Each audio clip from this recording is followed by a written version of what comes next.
Farms used to be run by families, and everyone got to know all the animals. But in the last 60 years, the world has been committed to increasing the production of farm animals to provide more eggs, more meat, and more milk at cheaper prices. As a result, farming has become intensive. Intensive farming is also called factory farming.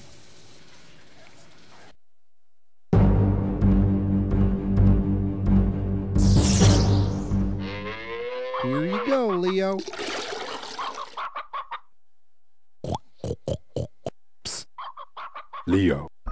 Who are you? And how did you know my name? I am Muphius, and I know a lot about you. Have you heard of the Matrix? The Matrix? Do you want to know what it is? Okay. The Matrix is all around you, Leo. It is the story we tell ourselves about where meat and animal products come from. This family farm is a fantasy. Take the blue pill and stay here in the fantasy. Take the red pill and I'll show you the truth.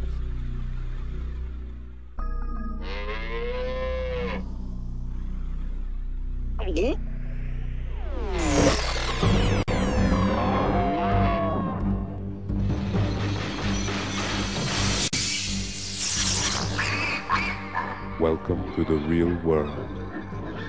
Wow! What is this horrible place? About 300,000 female breeding pigs called sows are confined in single stalls, which are so small they cannot even turn around, let alone express their natural behaviors. As they grow, there's even less room for them to move. Scientists have shown that confinement in stalls frustrates the basic behavioral needs of sows. This frustration causes the sow to carry out a range of abnormal behaviors, such as highly repetitive biting of the stall bars, as you can see here.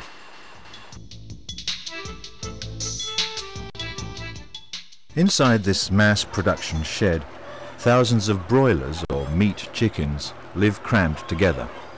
The factory system is designed to make them grow as quickly as possible, making meat more plentiful and cheaper. But is it fair on the chicken? Imagine if we decided to do the same with your school. How could we save money for your school and make it more efficient? Take this classroom. The size is carefully worked out for your health and comfort, but surely we could fit in more students and desks. That looks a little better. We've doubled the number of pupils, but do we really need the desks? That's more efficient. It would make education cheaper, and we could call it intensive schooling. Are there other savings we can make? Like they do with intensively produced chickens. Are they allowed to roam freely outdoors? No. So you won't need your playground. Have your breaks in here. And we don't need the canteen. Just look at all that wasted space. We'll bring the food to the room. Do we really need toilets? After all, many intensively farmed animals, including pigs, don't have a separate room to go to the toilet. Lights out. Of course, living this intensively with so many other pupils, we would expect tempers to get frayed and arguments to break out, so the dark will keep you calm.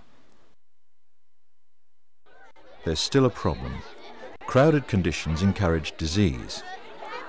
To solve that, you could send round soft drinks packed with antibiotics. This would be efficient. But how would you like it?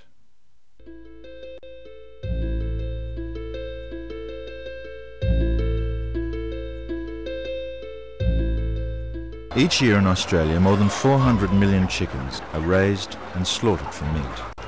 Their meat is now almost as popular as beef among Australian consumers. Chickens raised for their meat and chickens raised for their eggs are quite different birds. Most broilers are raised in large sheds and live very short lives, less than 7 weeks. Most layer hens live just under 18 months, mostly in a small cage, where they lay their eggs. Compare this with a normal lifespan for hens of around 7 years or more.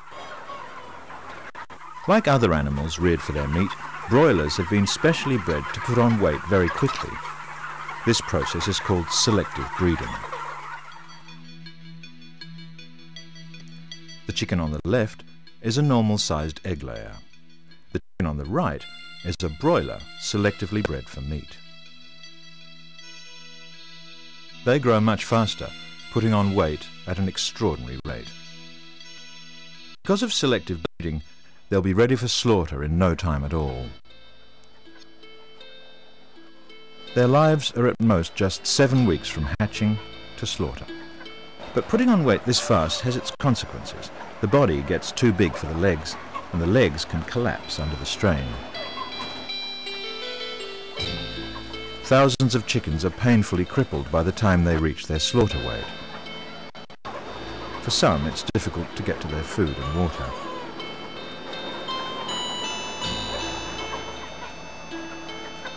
This bird is very thirsty, but it can't stay upright long enough to drink what he needs. If the crippling gets worse, he'll die.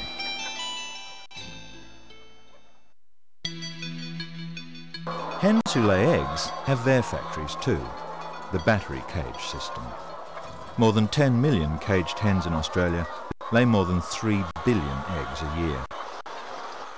Each hen in a battery cage has less floor space than an A4 page of ordinary writing paper. Here the hen is kept to produce an egg nearly every day. Hens kept in battery cages cannot behave normally. Hens like to scratch around or forage for food on the ground and lay their eggs in a nest. Crowded together in a battery cage, they can't even stretch their wings. Is it fair to keep them in these conditions?